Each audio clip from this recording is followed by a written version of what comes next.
During the 1984 Olympics, sprinter Florence Griffith Joyner won a silver medal and captured the world's attention with her 6-inch nails and flashy one-legged leotards. Just seconds ago, explosive new details about the untimely death of Florence Griffith Joyner have been leaked, deepening the mysteries surrounding her tragic passing. At just 38, Flo-Jo, the fastest woman ever, left behind unbreakable records and a legacy that extended beyond the track, revolutionizing both sport and fashion. But her sudden death sparked a storm of rumors and speculation that never truly faded. What really happened to this world-class athlete? Tune in as we uncover the hidden truths behind her shocking final moments. The Florence Griffith Joyner saga. Florence Griffith Joyner, or Flo-Jo as she was famously known, is still the fastest woman ever. She made an unforgettable impact on track and field, holding both the Olympic and world records for the 200 meters, and also the world record for the 100 meters. These records remain unbeaten to this day. But beyond her speed, she became a style icon, influencing many athletes with her unique flair.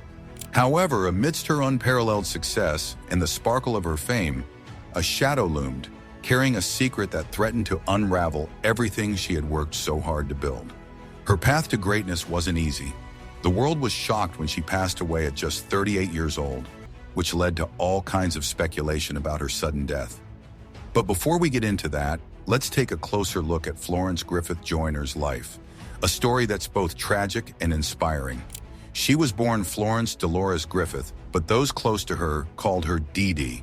She came into the world on December 21, 1959, in Los Angeles. She was the seventh of 11 children.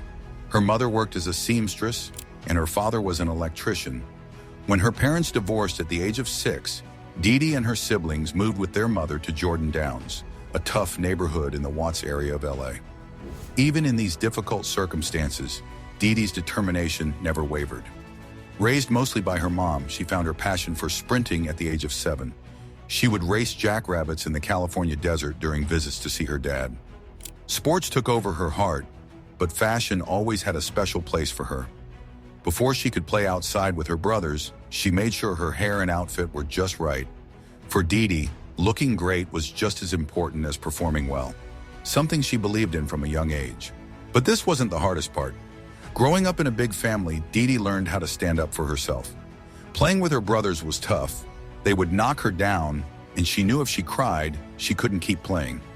Fashion was another area where she stood her ground. Her brothers insisted she shouldn't dress like one of the boys, so she began sewing her own clothes at just 7 years old. Dee Dee had a lot of talent. She joined the Sugar Ray Robinson Youth Foundation and tried out different sports like basketball, volleyball, football, and, most importantly, track and field.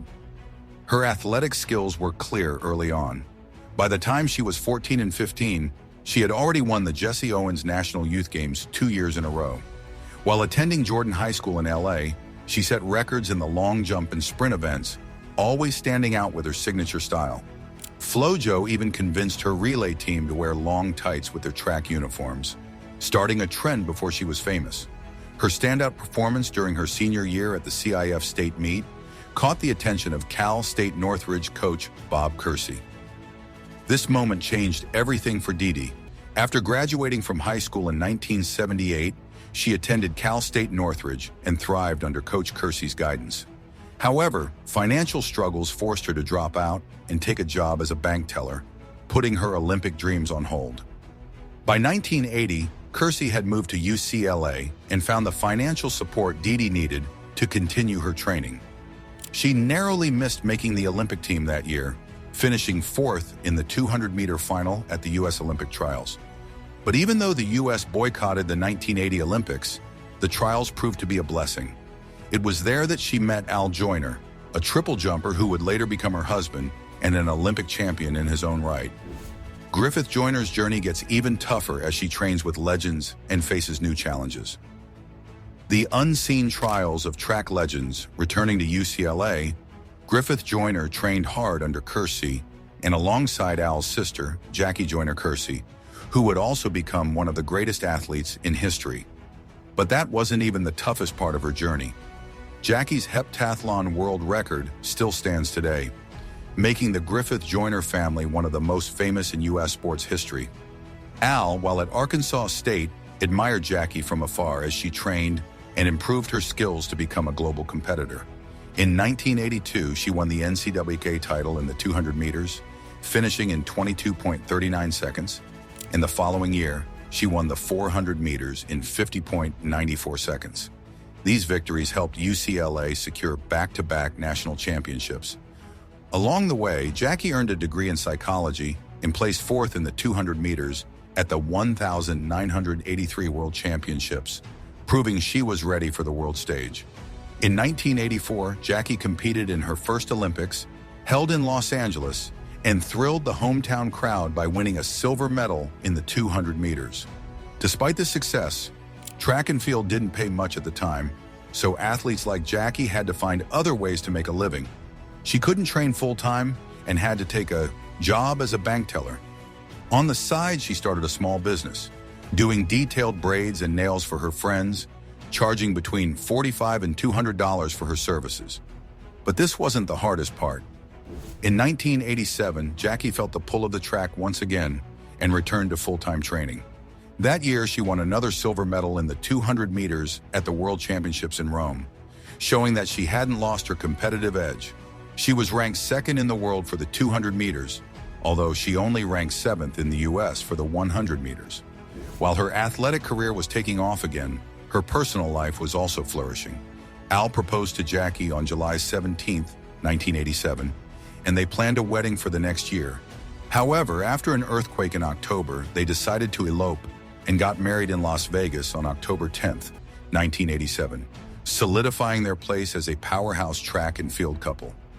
As the 1,988 U.S. Olympic trials approached, Jackie trained hard with help from her husband, Al, and her brother-in-law, Bob.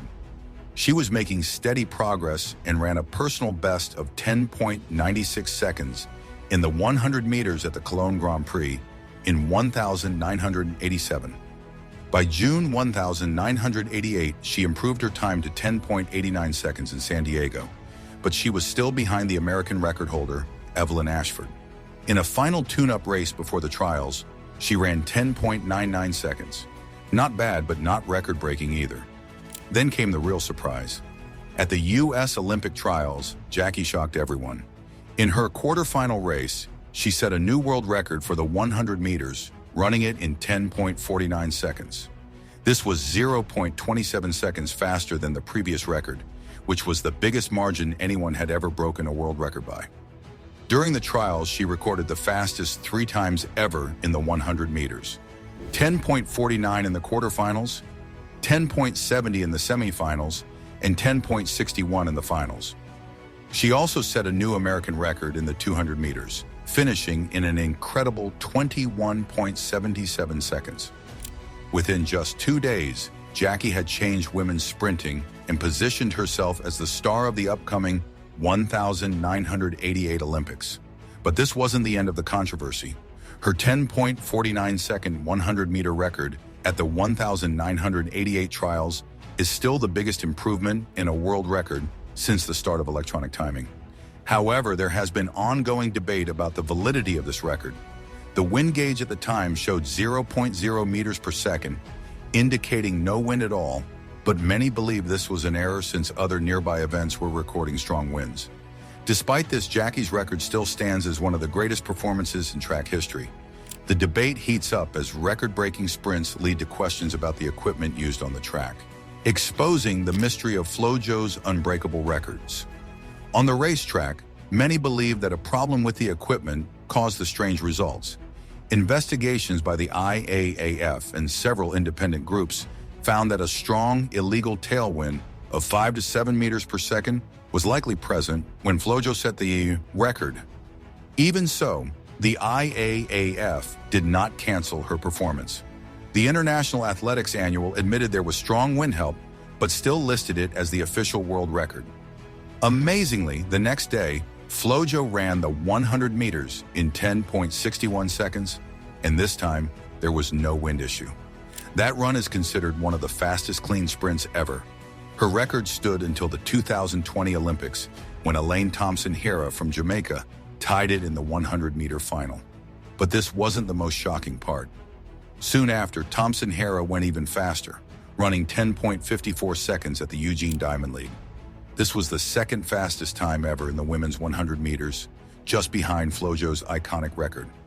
In late July 1988, right after the Olympic trials, Griffith Joyner made a big decision to leave her coach, Bob Kersee. She wanted more personalized coaching and better sponsorship deals.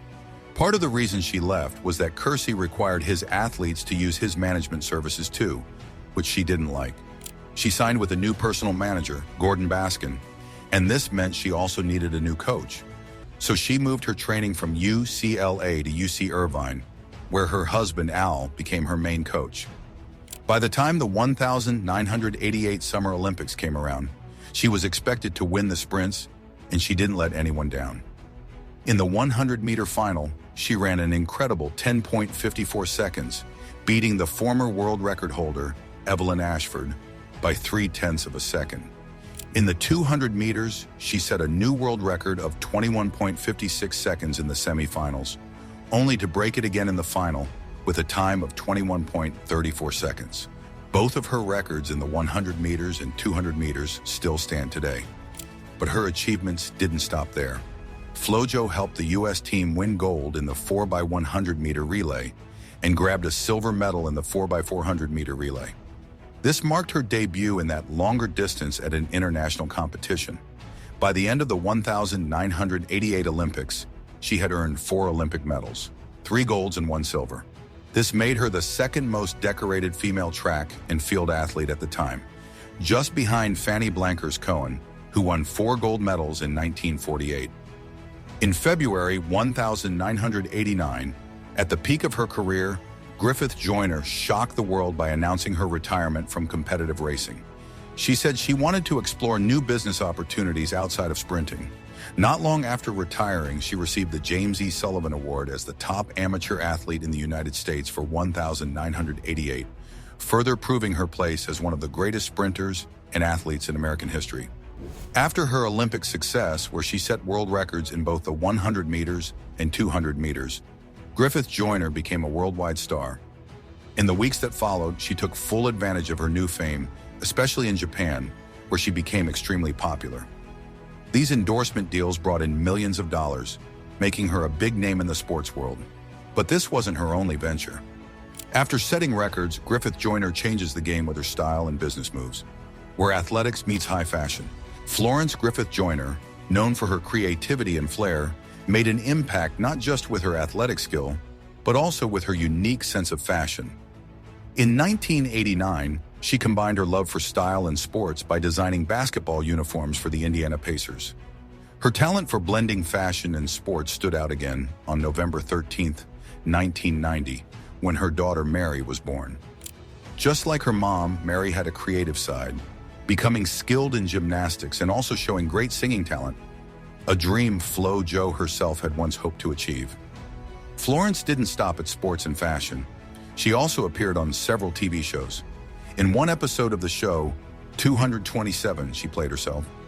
And in the soap opera Santa Barbara, she took on a role inspired by famous photographer Annie Leibovitz. Her character, Terry Holloway, reflected Flo-Jo's dynamic personality.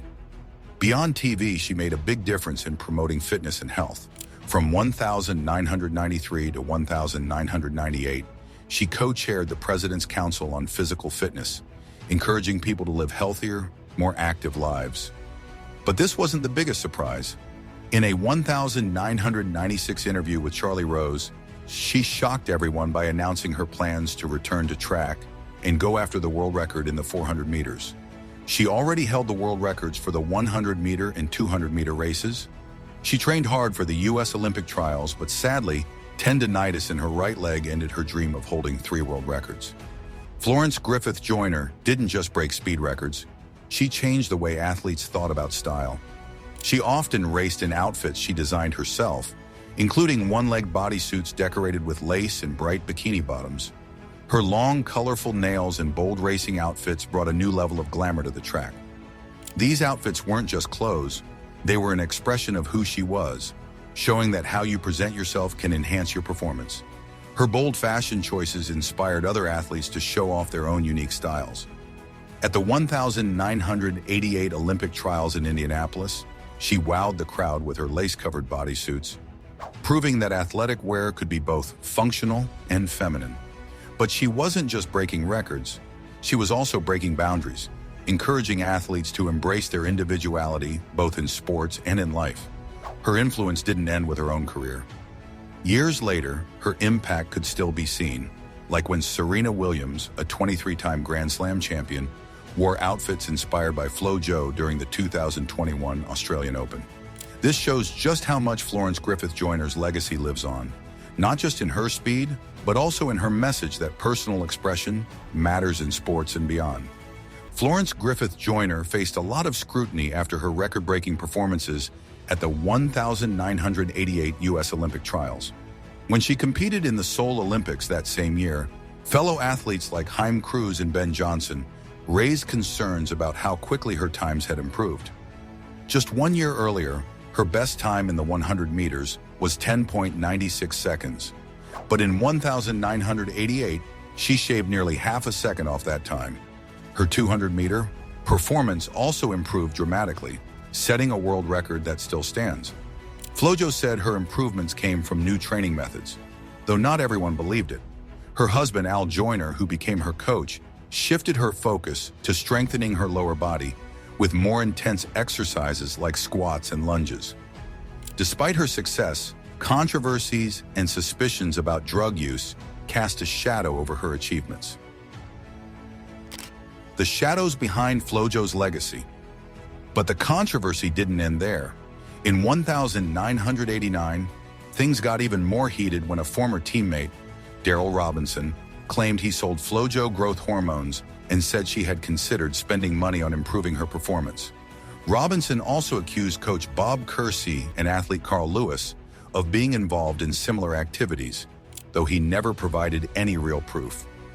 These claims added fuel to the ongoing debate about the use of performance-enhancing drugs in sports and put a shadow over Joyner's incredible accomplishments. Despite all the accusations, Flo-Jo passed multiple drug tests throughout her career, including many at the Seoul Olympics, and none of them found any banned substances. Prince Alexander de Merode, who was part of the International Olympic Committee's medical team, confirmed that the testing she went through was strict and didn't show any illegal drugs. However, Flo-Jo retired from track and field right before random drug testing became mandatory in 1989, which kept the controversy alive.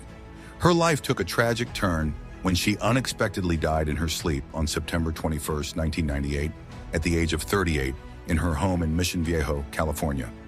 Her sudden death led to various conspiracy theories about what had happened, but an autopsy from the Orange County Coroner's Office revealed that she died due to suffocation during an epileptic seizure caused by a brain condition she had since birth, called a cavernous vascular anomaly. This heartbreaking event only deepened the mystery and discussion surrounding her life and lasting impact. Hemangioma is a rare health condition that causes blood to build up in places it shouldn't, like the brain and spine. It affects about 1 in 400 people. Unfortunately, this condition played a big part in the seizures she experienced before she passed away. As the investigation into her death moved forward, many rumors and unconfirmed stories started to confuse the truth. Some news outlets even suggested that she might have been using performance-enhancing drugs, a suspicion she faced during her athletic career, though she never failed a drug test. However, the medical examiner later confirmed that drugs were not involved in her death, and there wasn't enough proof to support the accusations. Her husband, Al Joyner, often defended her against these claims, pointing out that she passed all her drug tests, which showed her commitment to a clean career. The way she died, known as positional asphyxia, happened during a seizure that caused her head to turn in a way that blocked her airway, leading to suffocation. This sad combination of her health problems and the seizure resulted in her sudden and untimely death. But this wasn't the only tragic part. Her passing cut short the life of someone who had made a lasting impact on athletics and popular culture. To honor her, the city of Los Angeles renamed a school after her, calling it Florence Griffith Joyner Elementary School. There's also a park named after her in Mission Viejo, keeping her memory alive. But her talents extended beyond athletics. She was also a skilled artist and painter. Her work was featured in The Art of the Olympians in 2020. That same year, Time recognized her as Woman of the Year for 1988, cementing her place as one of the most influential women of the century. Still, this wasn't the only reason her memory stayed so strong. Her family played a key role in keeping her story alive. Her family is deeply committed to preserving her legacy. Her daughter, Mary, followed in her mother's footsteps by trying out track in her youth, but later shifted to music, even appearing on America's Got Talent in 2012. In addition to that, Mary teaches gymnastics. Though Flo-Jo's career was sometimes clouded by controversies and rumors, her legacy as an athlete and trailblazer continues to shine as a testament to her incredible skills and determination. What are your thoughts on the controversies surrounding Flo-Jo's career? Do they affect her legacy? Like, comment, and subscribe for more.